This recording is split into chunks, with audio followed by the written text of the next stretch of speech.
Welcome sa ating house tour number 52. And for today's video, medyo naiiba. So this one is a pre-selling project. So itong unit na to actually sold na to. Pero yung pre-selling project natin, which is a 2-story townhouse na nasa narrow street. Pero mamaya pupuntahan natin kasi ang ganda rin ng street nun, maski 2-lane street lang siya, okay? So kung ano yung makikita mo dito is medyo similar doon sa gagawin doon sa ating 2-story project, which is matatapos this coming June 2024. So tara, tignan natin kung ano yung gagawing layout and yung mga gagamitin na materials dun sa ating pre-selling project. Let's go!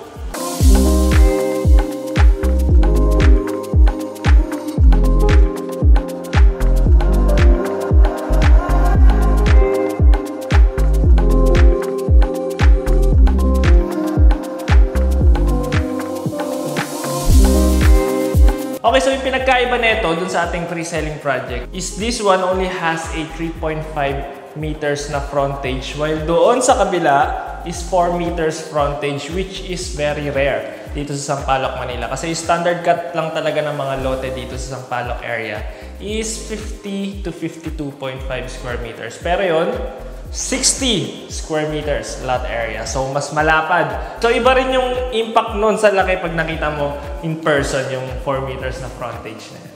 Okay? Okay, so unahin natin is yung ating 1-car garage. Okay? Same doon, 1-car garage rin yung gagawin doon. Pero, mas malapad. Okay? Kasyang-kasya dito ang SUV. So, maski doon, maski yung malapad na Grandia talaga, kayang-kaya i-accommodate dyan. Okay, so same dito, yung magiging garahe natin is medyo paangat rin. Also, flood-free rin yung pinaka-street natin. Okay? Okay, so sa ceiling natin is meron tayong PVC paneling. Ayan. Sabay yung gate natin is magiging the same rin nito. Very secured na rin tayo dyan. Walang makakapasok maski kahit kaninong ulo yan. Hindi kaya pumasok dyan. Okay? Meron na rin tayo ditong gripo or faucet para if ever na magka-car wash kayo or lilinisin yung garahe ninyo. Pwede. Dito na rin pinaka-panel box na rin natin. Ayan. Again guys, mas malapad yung doon. I-emphasize ko talaga na mas malapad doon since meron tayo doon 4 meters. Yun talaga yung pinaka-selling point niya doon. Also, nasa likod siya ng Mazda. And then, sobrang pulido rin ng finish nila dito. Okay? Okay, so overall talaga parehong-pareho yung materials na gagamitin. Like itong main door natin, gagayahin rin yan. Meron tayo ditong steel door. Kung makikita nyo, sobrang dami niyang lock. Lapit mo. Okay, so yung main door natin, napakaraming lock. Meron tayo dito, 1, 2, 3, 4 sa baba. So, sobrang secure na secure tayo dyan. Para ka nang naka-vault door dyan. So, dito yung living area ninyo. Mas malapad pa yon. Siguro ganito pa yung idadagdag niya. Imagine niyo na lang rin na madadagdagan to ng plus 0.7 meters. So, mas malapad talaga. Okay? So, sa ceiling natin, nilagyan na nila dyan ng false ceiling. Sabay dito sa gitna, nilagyan na rin nila ng modern ceiling lamp. Sabay, if ever, pwede ka pa maglagay ng strip lights dyan sa gilid para mas magkaroon pa ng konting drama dito sa ating main living space. Also, may pin lights na sa bawat corner netong drop lights natin. Okay? So, isa rin nata sa mangyayaring changes is yung CR natin sa likod or yung toilet and bath natin sa likod is ililipat na dito sa ilalim ng hagdan. Okay? So, mas luluwag yung pinaka-laundry area natin sa likod. And then, dito malalagay yung pinaka-powder room natin or full toilet and bath. So, ganito siguro yung kakalabasan niya. Ganyan, pero mas malapad and mas mahaba. Okay? So, next up. Okay, so na-imagine nyo na yung pinaka-magiging toilet and bath natin dito sa ilalim ng ating staircase. Sabay dito sa gitna is yung staircase natin papunta dun sa ating second floor. Magkakaroon tayo dun ng 3 bedrooms, pero dito muna tayo sa baba. So, same na same rin yung magiging materials dito sa staircase natin. Meron tayong tubular dito. And merong wood-like tile design dito sa ating pinaka-flooring. Okay? So, dito naman, yung living area natin and yung dining area natin. So, dito mo talaga mararamdaman yung impact ng 4 meters na frontage dito sa ating dining area and sa ating kitchen. Since mas malapad na yung malalagay mo dito na dining table set. Okay? So, mas luluwag ka dito and mas marami ka na rin madadaanan dito. Okay, so same sa ceiling doon sa ating living area. Dito sa dining area, meron rin tayong false ceiling. Sabay merong modern ceiling lamp sa gitna pero wala pa siyang mga bulbs pero pwede mo lagyan yan. Sabay may pin lights rin sa bawat corner and pwede ka pa maglagay ng strip lights sa gilid. Sabay, yung pinaka-base talaga ng ceiling natin is nilagyan ng PVC paneling. Okay? Okay, so 4 meters yung lapad na magiging dining area natin and kitchen. So, goods na goods yun. So, kaya-kaya nang mag-accommodate ng malapad na dining table set. So, yung flooring natin is may pagka-marble stain design. And then, dito yung kitchen natin. So, yung kitchen natin dito, meron tayong dual sink. Sabay may pull-out na rin tayo dito na water faucet. Sabay ito, lagayan ng sabon and kulay black na stainless steel yung ginamit nila. Pati yung pinaka-sink natin. Dual sink. Okay? So, isa rin sa mga nagustuhan ko ng materials na ginamit nila is glossy. Yung pinaka-cupboards nila tsaka yung base cabinets nila. Okay, so kagandahan dito sa glossy finish na mga cupboards is easy to maintain siya. So, punas-punas lang matatanggal agad yung mga stains or mga fingerprints natin dito sa pinaka-cabinet natin. So, mas convenient yan. Okay?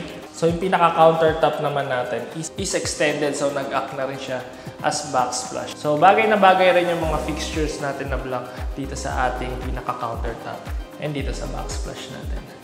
Again, meron na rin tayo dito ang provision if ever maglalagay ka ng under cabinet lighting. Kitchen natin, dito magbubutas ng inyong cooktop. So, dito naman yung provision natin para sa ating range hood. So, ayan, nakaabang na yung pinaka-exhaust natin yan. Dire-diretso yan papunta doon sa ating bubong. So, dito, meron naman tayo ditong glass door. May aluminum frame siya. Actually, smoke glass siya. So, maski maaraw dito, hindi masyado maliwalas. Okay? So, lever type na rin yung ginamit. So, ang mangyayari dito, mawawala itong toilet and bath natin, mapupunta siya doon sa gitna ng ating hagdan. So, mas lalapad yung laundry area natin. And medyo mas aatras pa siguro to ng konti. So, mas luluwag pa yung ating kitchen. So, I think maglalagay rin sila dito if ever ng sink. So, built-in sink maglalagay yan for sure. Ito na yung access natin sa ating fire escape and ito na rin yung pinaka-air well natin. Okay, so isa rin sa pinaka-selling point na magiging project natin doon is yung craftsmanship nila. So, sobrang pulido, ang linis ng mga finish nila, pati yung pader, walang alon-alon dyan.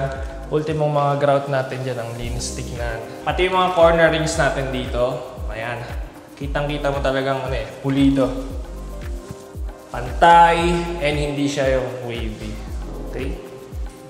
Okay, so dito sa living area natin, since mas malapad rin doon, pwede mong gawing mas mahaba rin yung side ng sofa nyo dito. Pa-customize kayo na mas mahaba yung side dito, sabay pa L-shape. Since malapad nga, makakapaglagay ka pa rin dito ng coffee table sa gitna or center table. Sabay yung pinaka-media wall natin is on this side. So, medyo mas malayo siya doon sa sofa natin. So, hindi ka masyado maduduling. So, perfect na perfect dito if maglalagay ka ng wall-mounted na media wall. So, mas kinlakihan mo yung flat screen TV mo dyan, hindi ka maduduling since mas malapad. Okay? Mas malayo ka sa TV. So, doon naman tayo sa second floor natin. Actually, medyo magkaiba sila ng layout pero try ko explain kung may explain ko. Tara! Okay, so nag-iba tayo ng video. So, this is our house tour number 25. Ginamit ko lang tong video na to kasi this is the perfect example kung ano yung kakalabasan ng layout dito sa second floor. Okay? So, yung makikita nyo dito sa video na to, 3 meters lang yung pinaka-frontage nito. So, medyo masikip yung makikita nyo. Pero, imagine niyo na lang na lahat na makikita nyo dito sa video na to is magkakaroon tayo na siguro ng approximately plus 0.7 meters na lapad. So, dagdag na plus 0.7. So, mas magiging mas malapad. Pero yung haba ng property is almost the same dito sa video na to. Okay? So, same na same yung layout, yung mga bedrooms, pati yung CR. Diyan na rin ilalagay yan. Okay? So, dito sa gilid ng nung hagdan natin is yung ating common toilet and bath. And yung ating common toilet and bath. And I think almost the same yung magiging materials natin na gagamitin dito sa ating toilet and bath. Okay? So, dito sa likod is yung ating bedroom number 1. So, imagine niyo na lang dagdagan nyo ng 0.7 to 0.8 meters na lapad. So, ganun yung kakalabasan na itong bedroom na to. Yung haba, same pero mas malapad. Okay? So, magkakaroon ka ng additional na usable space dito sa bedroom natin. Yung materials and quality ng ating mga built-in wardrobes is same dun sa gagawin natin dun sa ating pre-selling. Meron tayong glossy finish. Pati yung mga flooring natin is the same. Pati yung ating mga ceiling, mga cove lighting, yung provision para sa ating AC unit, same na same doon. And then dito, Ayan, since medyo naglagay na rin sila ng provision para if ever na maglalagay ka ng third floor, pwede. So, naka-ready yung hagdan natin. Hindi nila sinagad yung bedroom na yun para if ever maglalagay ka ng third floor in the future is, ayan, hindi ka na magtitibag ng kwarto. Nakahanda na yung hagdan ninyo para sa third floor. Okay, so dito sa ating bedroom number 2, ganyan rin kahaba pero mas malapad. So, mas magagamit mo talaga yung bedroom dito sa ating gitna. Okay? Perfect na perfect din if maglalagay ka ng loft bed layout. Okay, sabay perfect rin doon yung split type na AC unit. Sabay dito yung ating pinaka bedroom number 3. Ayan, 3 meters lang yung lapad niyan, pero imagine niyo na lang 4 meters yung lapad niyan, so mas malaki tignan. And then ganyan na ganyan rin yung magiging design ng ating layout, ng ceiling, ng ating mga built-in wardrobes, ng flooring, same na same pero mas malapad. So dito sa ating bedroom number 3, may chance pa dyan if ever maging false ceiling pan instead na cove ceiling lang. Depende yan sa magiging pag-uusap ninyo ni developer. Okay? So yung mga bintana natin is almost ganito lang rin, pero siguro mas malapad na mga bintana yung gagawin dyan. And ayan, 3 meters lang yan ha. Kung na-imagine nyo, 1, 2, 3, 4, 5. 5 tiles lang yan, pero dagdagan nyo siguro ng 2 pang tiles. Ganon yung magiging lapad ng ating finished project na pre-selling. And ayun, since na-solve na to, wala na tayo magiging model unit. So dito na lang talaga kayo magbe-base sa video na to. Okay? Okay, so nasabi ko na yung pinaka-layout natin and mga materials. So punta naman natin yung pinaka-street na pagtatayuan ng ating pre-selling project. Actually, nag-start na sila, pero silipin natin. Samahan nyo ako, tara! Okay, so ang tanong, so since narrow street yung pinaka pre-selling project natin, pupuntahan natin. And ang tanong, gaano ba kahirap or gaano ba kasikip ang mga narrow street dito sa Sampaloc area? Tara, tingnan natin. So this is, ito yung Maceda. Ayan yung Maceda. So sa likod lang yun ng Maceda, guys. Sobrang accessible na ito. Sabi ito yung dapitan mismo. Okay. So tara, try natin. So ito yung street natin. Gaano ba kahirap pumasok? Basic lang. Sanayan lang talaga, guys.